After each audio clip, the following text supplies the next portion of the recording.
The weight of the homemade pumpkin pie steadies my hands as I stand at the threshold of my parents' elegant suburban home.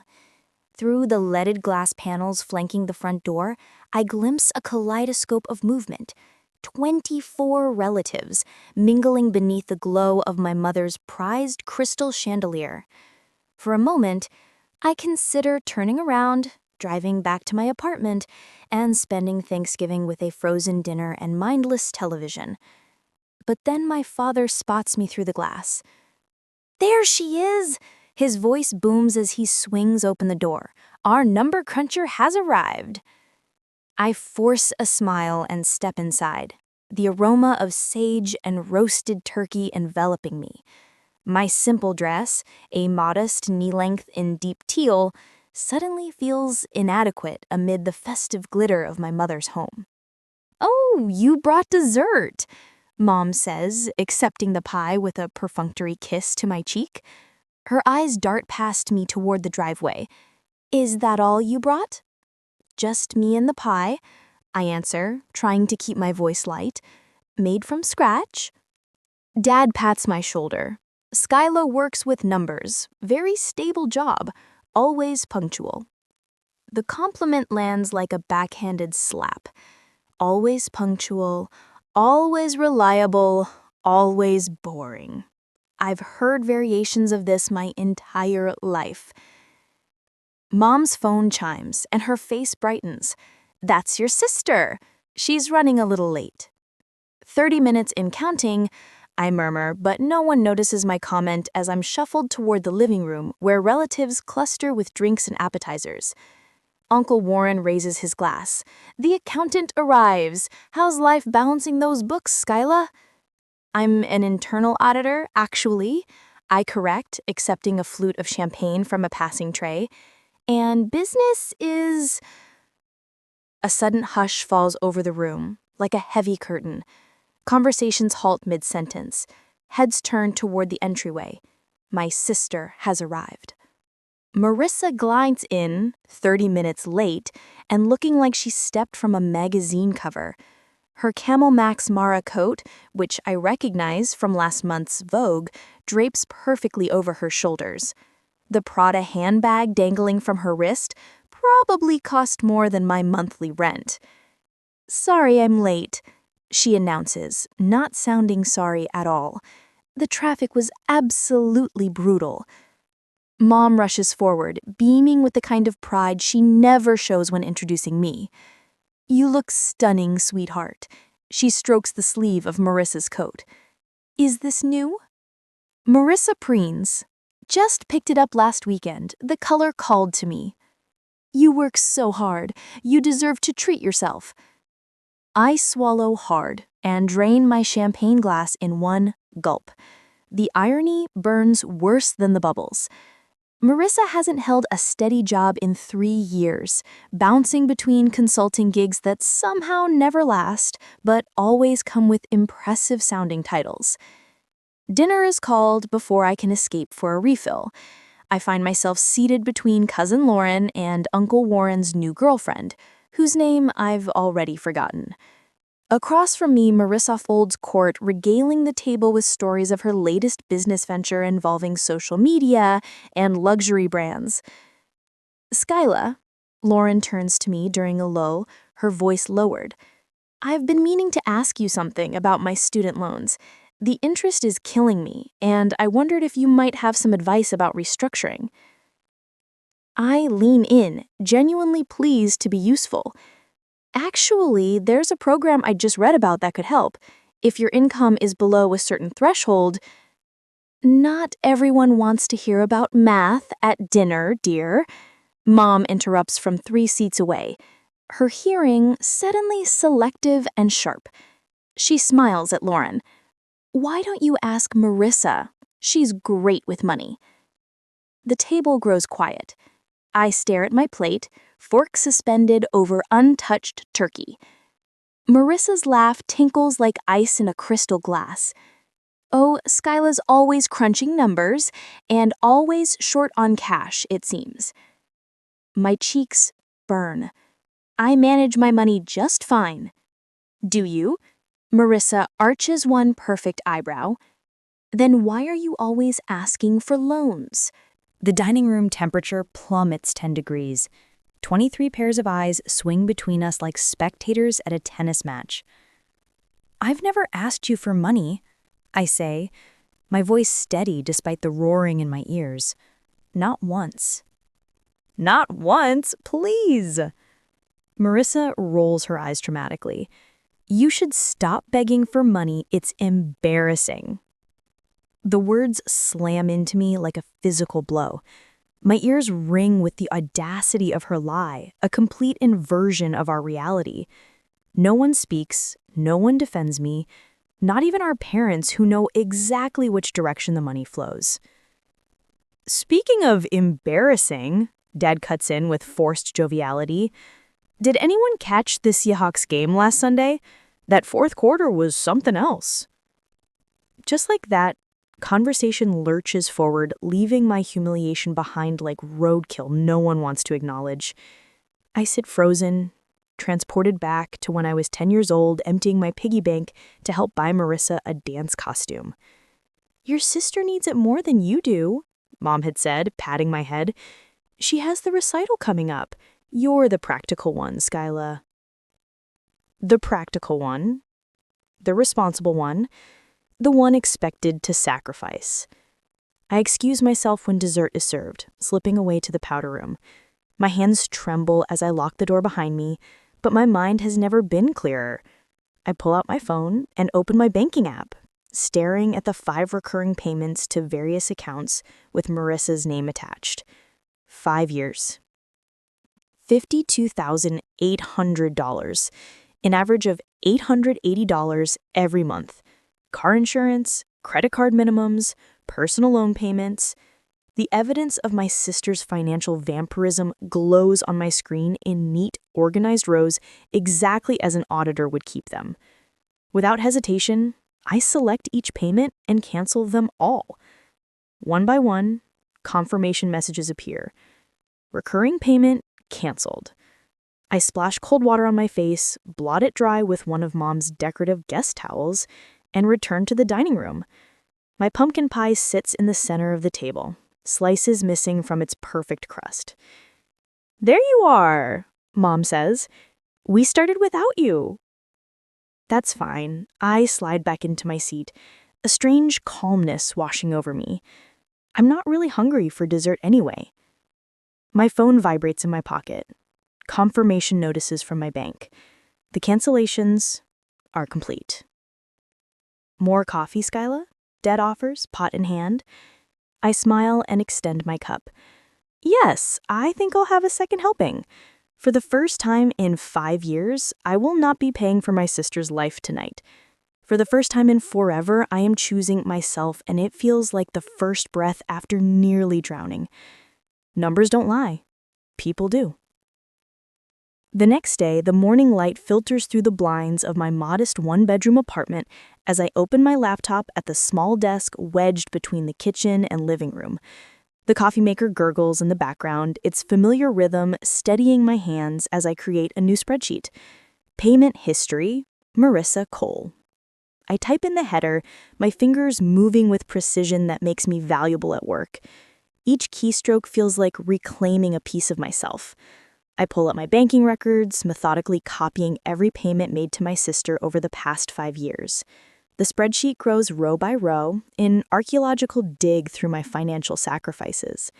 3 separate credit card payments each month, the personal loan that was supposed to be just until her commission comes through, car insurance for the luxury SUV she absolutely needed for client meetings that never materialized.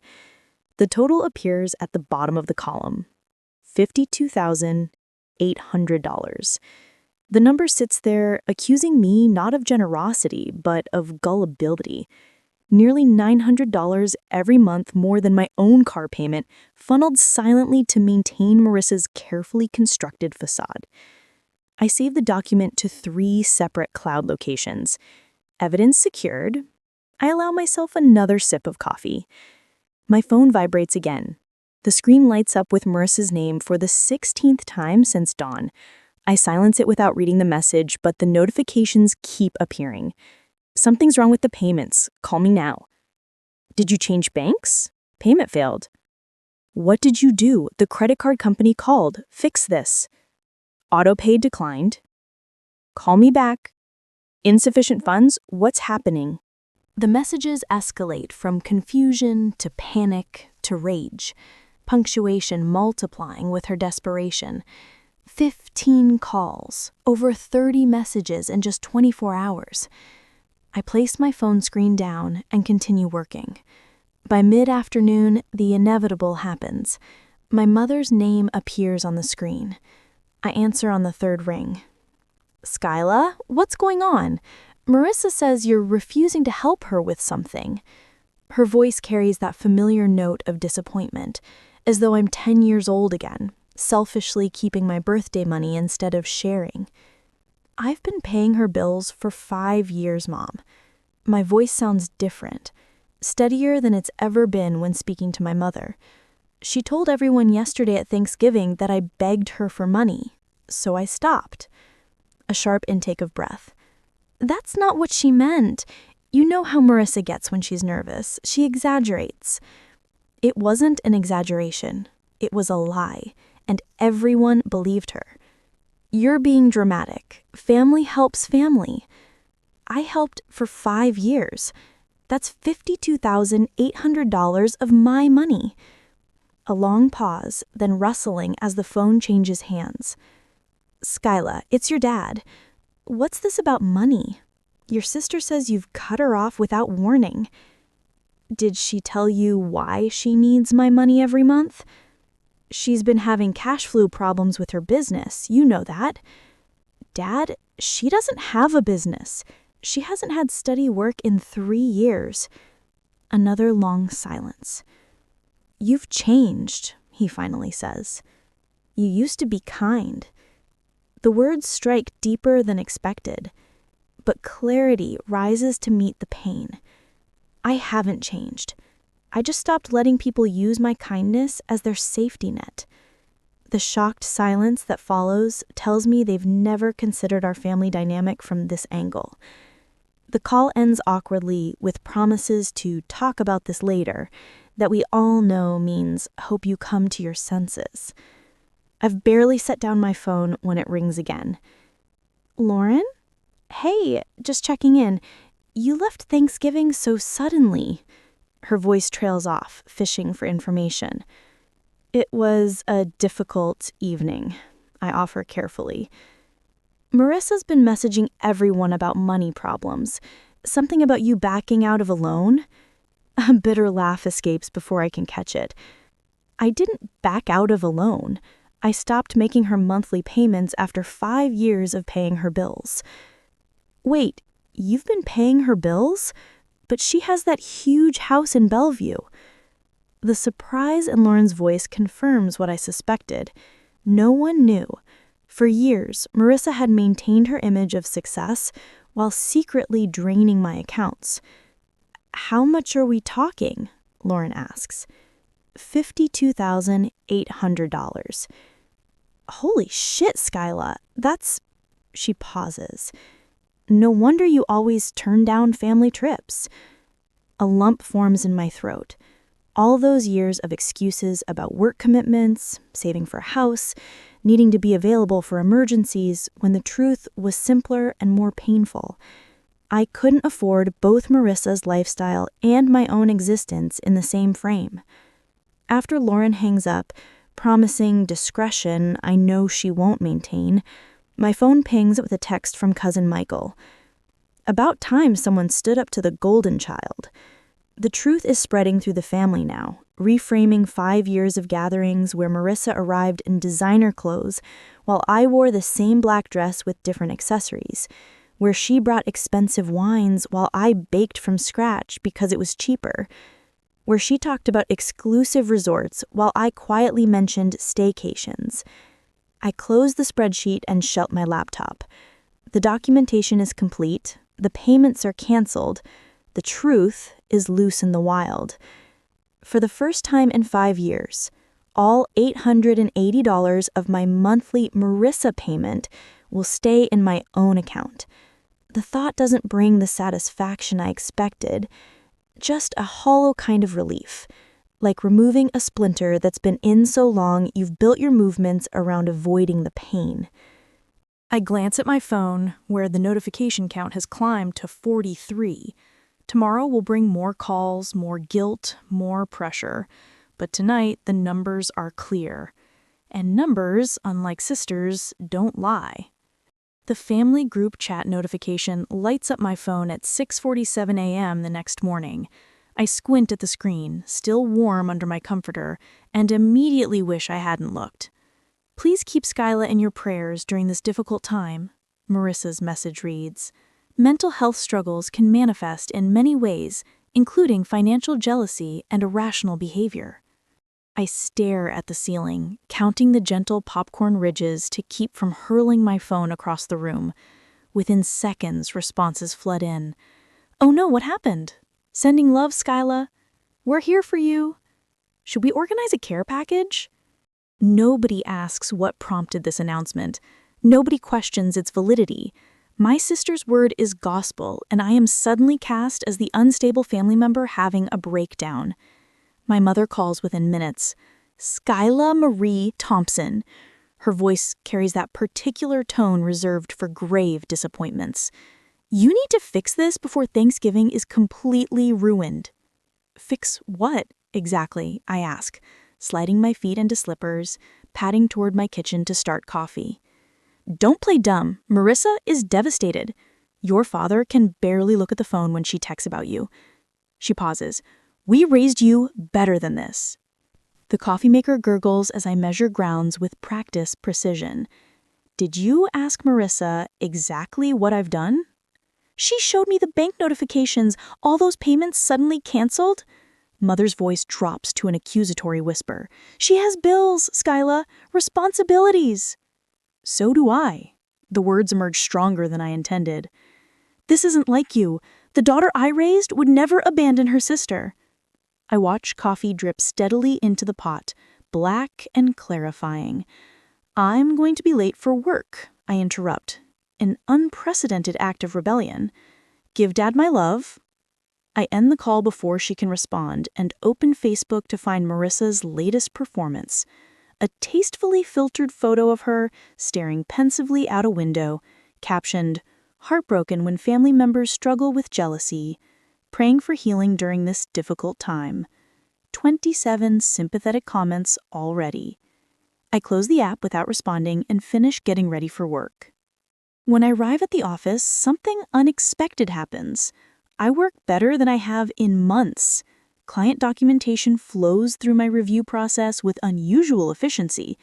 Spreadsheets that normally require double-checking seem crystal clear on first pass. "You seem more focused lately," my manager comments during our afternoon check-in. "Whatever you're doing, keep it up." What I am doing is keeping an extra $880 a month in my bank account and sleeping through the night for the first time in years.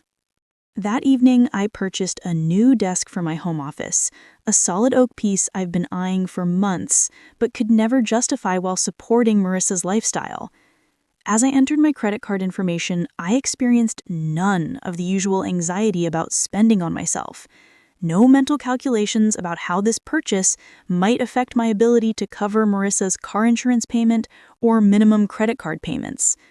I realized I'd been living below my means, not from frugality or wise financial planning, but to fund my sister's excess. The revelation settles in my stomach like a stone. The true test of my newfound resolve arrives 3 days later, when Marissa appears unannounced in my office building lobby. I spot her through the glass doors as I return from lunch, designer sunglasses perched above perfect makeup, strategically disheveled hair, and what appears to be a carefully selected outfit that somehow communicates both wealthy casualness and distress. "How could you abandon me like this?" she demands loudly the moment I approach, tears streaming down her cheeks without disturbing her mascara. "After everything I've done for you?" Heads turn throughout the lobby. My coworkers slow their pace, pretending not to eavesdrop while clearly absorbing every word. I keep my voice measured and low. This isn't the place to discuss your financial problems, Marissa. Financial problems? She laughs, the sound high and brittle. You're the one who's always needed my help, and now when I need you, just temporarily, you cut me off completely? A security guard glances our way, concerned by the rising volume. Call me when you're ready to talk about repayment plans, I say quietly. Repayment? The word hangs between us like a grenade with its pin removed. Her tears vanish instantly. The transformation would be impressive if I hadn't seen it countless times before, the immediate shift from wounded victim to cold calculation when manipulation fails. This isn't over, she hisses, voice suddenly steady. She turns sharply, stiletto heels clicking against marble as she exits through revolving doors. I watch her go, feeling oddly calm in the aftermath of what should have been a devastating confrontation. Saturday brings unexpected support. Lauren arrives at my apartment door, bearing lunch from my favorite deli, and a sympathetic smile.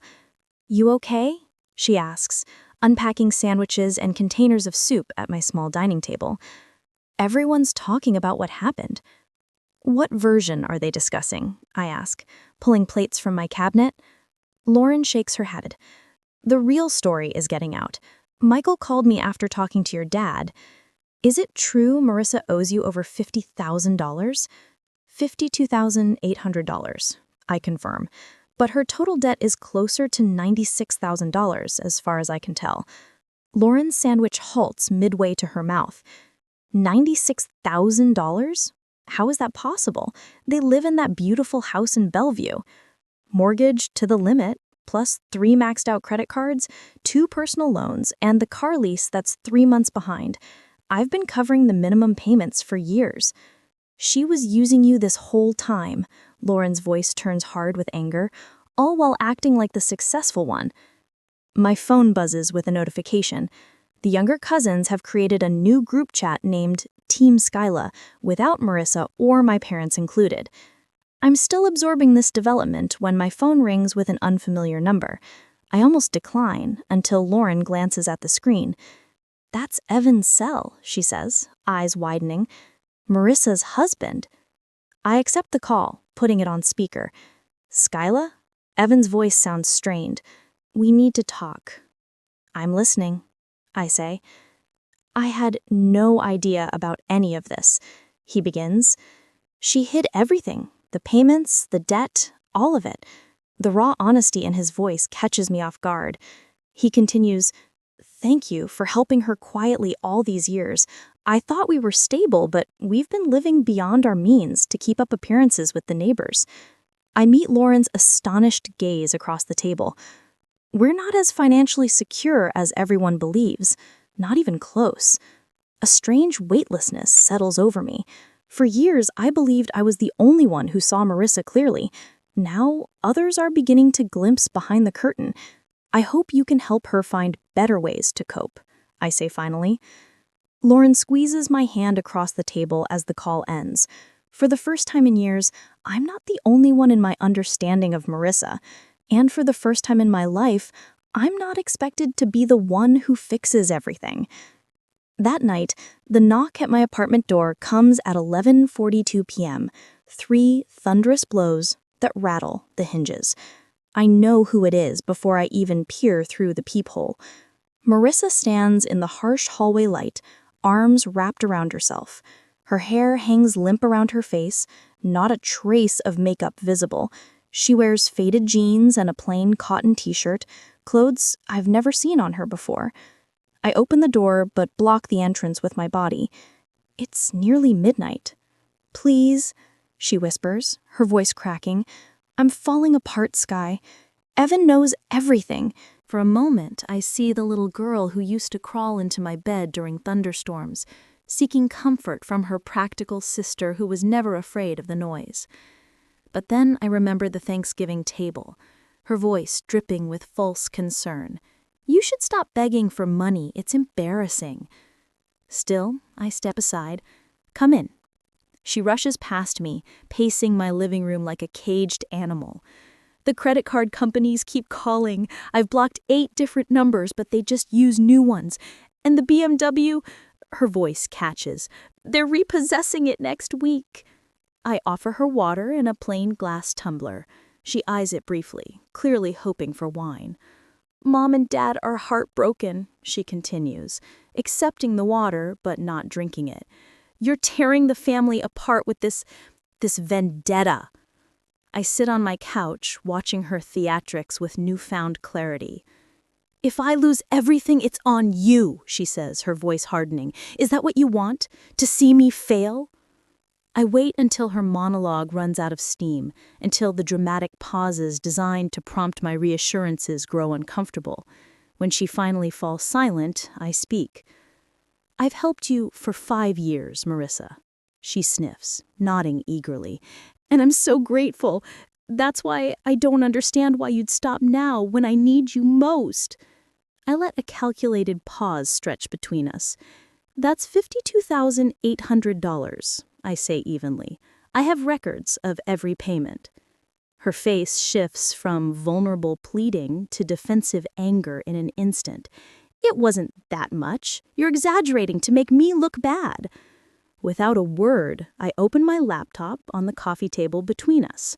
The screen illuminates with a spreadsheet, each row a payment, each column a category, dates, amounts, account numbers, notes documenting her calls, her excuses, her promises to pay me back next month for sure this time. 5 years of financial hemorrhaging, meticulously documented in the language I know best, numbers that don't lie. "This is," she stumbles over her words, "you're doing this to make yourself look better. You always need to be the perfect one." When I don't respond, she switches tactics. "You know I have expenses you don't. The country club fees alone." She stops herself, realizing how this sounds. "You make so much more than me. You don't understand what it's like to struggle." "I make $185,000 a year," I say quietly. Her eyes widen slightly. She'd clearly assumed much less. "I live in this one-bedroom apartment so I could afford to pay your bills." The silence that follows feels like the first honest moment we've shared in years. Her mouth opens and closes, searching for another angle. "But we're family," she says finally, her voice small. "Family helps family." I stand and walk to the door, opening it once more. "You had 5 years, Marissa. I paid $52,000 of your debt. That's enough." She gathers her purse, shoulders stiff with indignation. At the threshold, she turns, eyes narrowed. "You're heartless," she hisses. "You'll regret this." "No." I meet her gaze steadily. "You should regret confusing someone's compassion with obligation." The door closes between us with a soft click. 2 hours later, my mother called. I can hear the tension in her voice, the effort to maintain composure. "Marissa says you refuse to help. She's going through so much right now." "Did she tell you how much I've already helped her?" I ask. "She mentioned some small loans," she hedges. $52,000 over 5 years isn't small, Mom."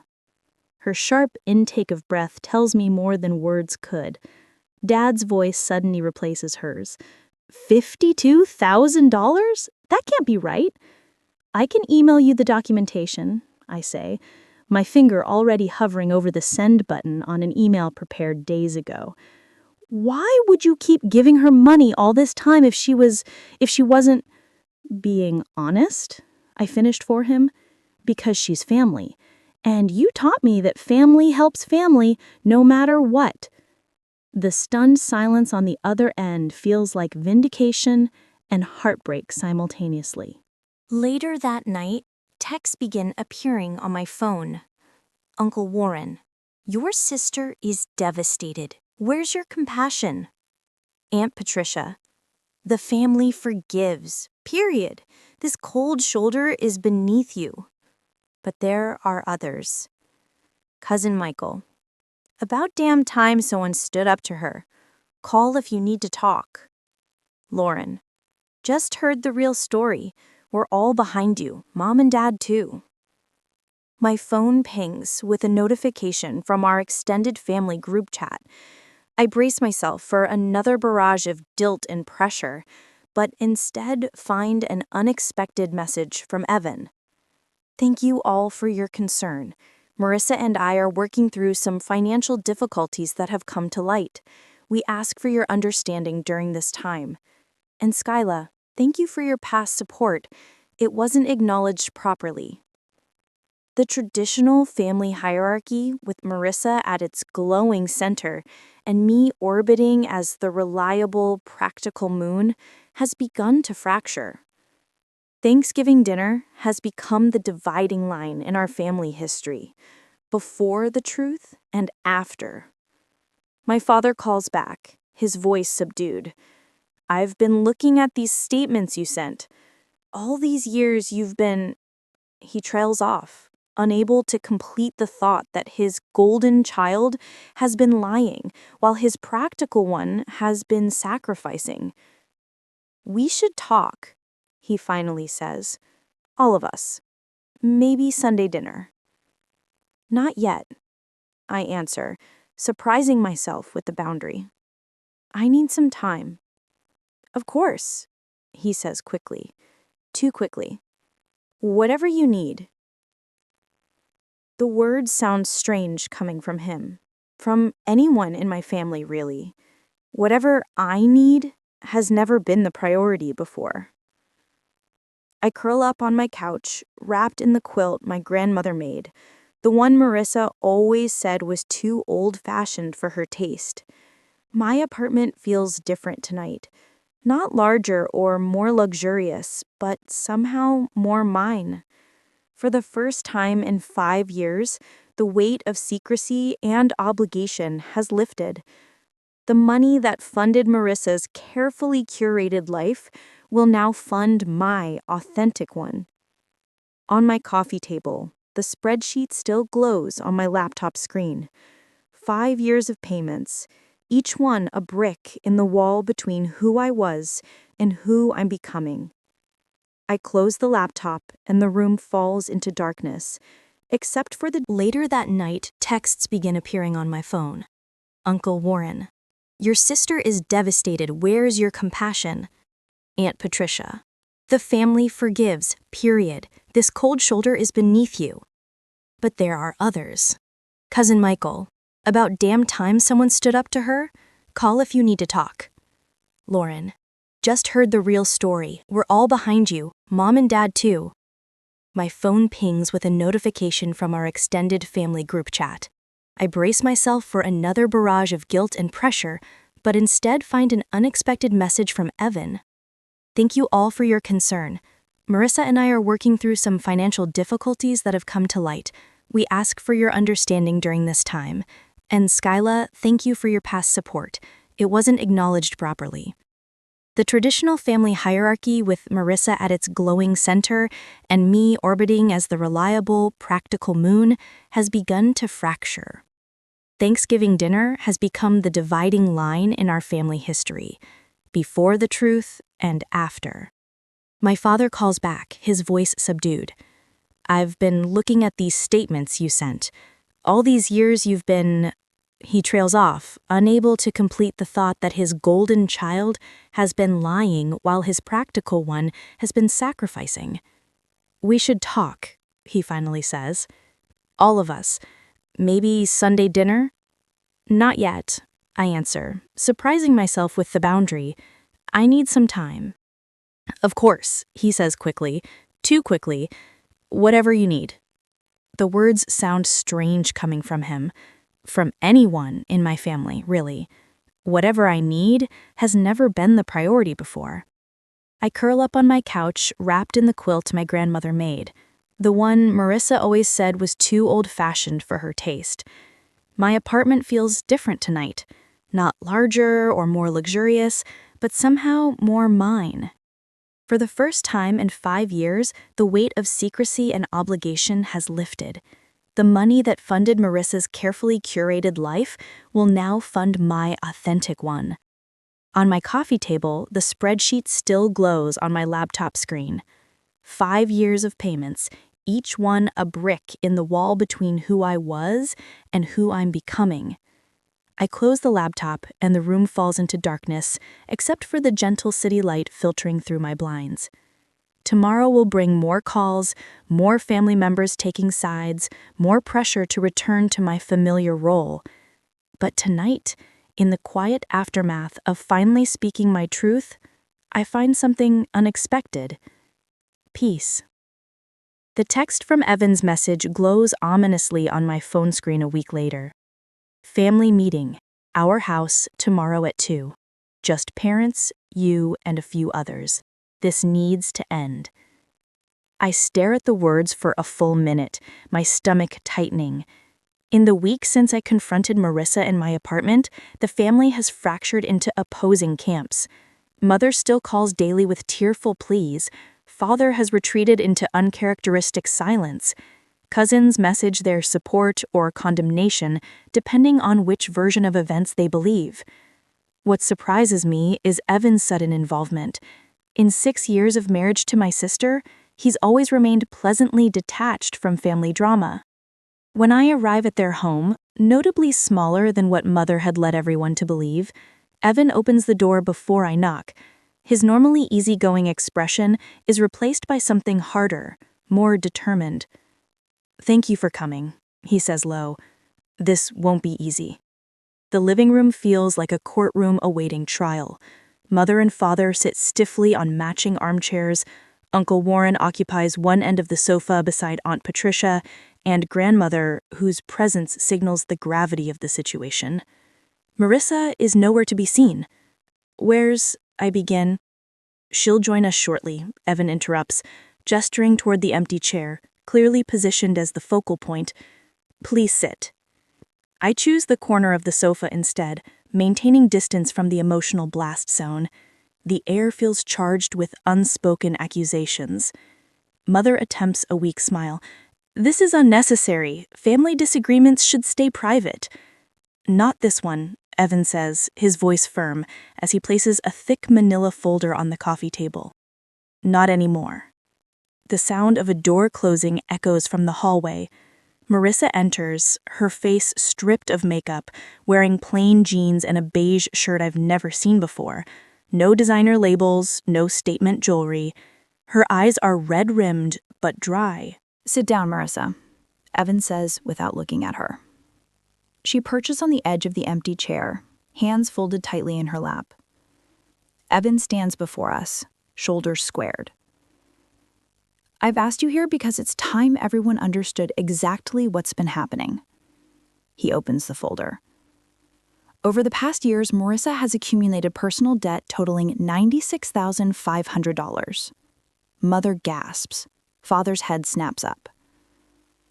That includes the $52,800 that Skyla has been paying in secret for 5 years. Evan continues. The money that Marissa told me came from a trust fund from grandmother. Grandmother's sharp intake of breath cuts through the room. "I never set up any such thing." "I know that now." Evan spreads credit card statements across the table. These show regular purchases from Nordstrom, Saks, Neiman Marcus, designer clothes, jewelry, handbags, things to maintain the appearance of success while we were quietly drowning. Father leans forward, studying the papers with growing disbelief. "This doesn't sound like the daughter we raised." "I needed those things," Marissa whispers. "Everyone expected me to be successful." "By lying? By stealing from your sister?" Aunt Patricia's voice cuts like a blade. "I was going to pay her back," Marissa protests weakly. "When? With what money? You haven't held a steady job in 3 years," Evan asks. The silence that follows feels like a physical weight. I watch my family absorb the reality they've been denying for years. Evan straightens. "Things will change starting today. We're selling the Range Rover, the Maldives vacation is canceled. Marissa starts working 40 hours weekly at Belinda's boutique next Monday, and we begin financial counseling on Thursday. Mother's face pales, but that's so extreme. It's necessary and long overdue. Father turns to me, his eyes clouded with something I've rarely seen, genuine regret. We should have seen it sooner. His voice drops to a near whisper. I'm sorry, Skyla. The words I've waited decades to hear land softly, without the satisfaction I'd imagined. I nod once, accepting but not absolved. For the first time in my memory, I sit in a family crisis without being expected to fix it. I am neither savior nor villain, simply present. The strange liberation of this moment catches in my throat. The next 6 months unfold in careful, measured steps. Family gossip shifts as the full story emerges. Marissa works retail after years of leisure, returning home with aching feet and humbled eyes. Evan oversees their finances with spreadsheets that echo my meticulous records. When Mother calls now, her voice carries a new hesitancy, as though she's learning to navigate unfamiliar terrain. Father asks about my investment strategies, listening with genuine interest. One Thursday morning in May, my phone pings with a banking notification. Deposit, $600. A text message follows. It'll take years, but I'll pay you back. M. I stare at the screen, remembering the Thanksgiving table where she publicly accused me of begging, the powder room where I finally found my boundaries, the spreadsheet documenting 5 years of silent sacrifice. My fingers hover over the keyboard. A dozen responses form and dissolve in my mind. In the end, I type just 2 words. Received. Thank you. Not forgiveness, not yet, but perhaps a door left slightly open in a wall I had every right to build. The weight of the pumpkin-scented candle steadies my hands as I stand at the threshold of Eben and Marissa's downsized Tudor-style home. Through the leaded glass panels flanking the front door, I glimpse modest Thanksgiving decorations, a far cry from the opulent displays at our parents' home last year. For a moment, I consider turning around, driving back to my apartment, and spending the holiday alone with a good book. But then I spot my father through the glass, and our eyes meet. 1 year has transformed more than just my living space. My apartment now boasts a plush sectional couch in rich burgundy, replacing the threadbare hand-me-down I'd tolerated for years. My home office gleams with a proper desk instead of the wobbly card table where I'd managed my finances and Marissa's for half a decade. The $880 monthly payment that once disappeared into my sister's bottomless needs now flows into an investment account, showing 12% growth. Dad opens the door before I can knock. There she is, he says, but his voice lacks the booming quality I remember from childhood. Instead, there's something I've never heard before. Respect. Happy Thanksgiving! I step inside, breathing in the aroma of roasting turkey. My simple dress, a knee length in deep forest green, feels perfectly adequate for this gathering. "Oh, you're right on time," Mom says, kissing my cheek without the usual perfunctory feel. Marissa's just about to serve. The dining room table, set simply with white plates and cloth napkins, hosts only 8 place settings instead of last year's 24. No crystal chandelier hangs overhead, just a modest pendant light, illuminating faces I now recognize as family rather than audience. Marissa emerges from the kitchen, wearing jeans and a cream-colored sweater. No designer labels visible, no statement jewelry catching the light. Her hair pulled back in a simple ponytail, she carries a platter of sliced turkey with steady hands. "Everything looks wonderful," I say, meaning it. Marissa's smile contains something new. Humility. "Thanks for coming." When everyone is seated, Evan suggests a toast. All eyes turn to him, but he nods to Marissa, who rises slowly. She lifts her water glass. To a family who tells us the truth, even when it hurts. My throat tightens unexpectedly. I raise my glass in acknowledgement, not yet ready for complete reconciliation, but accepting this honest new beginning. Throughout dinner, conversation flows without the usual facades. Uncle Warren discusses his recent heart surgery without minimizing its impact. Lauren shares her promotion without downplaying its importance. Parents admit their struggles with retirement planning without pretending everything is perfect. No one performs, no one competes. We simply exist together, in truth. Later, back in my apartment, I open my laptop out of habit, but I no longer check the spreadsheet daily. 12 payments have arrived consistently from Marissa, each exactly on time. I scroll through my phone, deleting old pleading messages from her that I'd saved as evidence against gaslighting. They're no longer necessary armor against gaslighting. The truth has emerged and settled like dust after a storm. Opening my journal, I write, $52,800. If she were a stranger, I would have stopped years ago. But she was my sister. Or at least I thought she was. I pause, considering what has changed. The monthly deposits from Marissa aren't just financial restitution, they're acknowledgement that my boundaries matter, that my sacrifice deserves recognition. My worth was never tied to family approval, though it took me 30 years to understand this. Boundaries aren't cruelty, but self-respect. I close the journal, feeling neither triumph nor regret, just clarity. Sometimes kindness means knowing when to stop. You can't save someone who keeps sinking, especially when they're the ones pulling you under. The question remains, hanging in the evening air of my quiet apartment. If faced with the same situation, what would you have done? Cut them off like I did? Give one more chance because they're family? Take legal action to recover what was lost?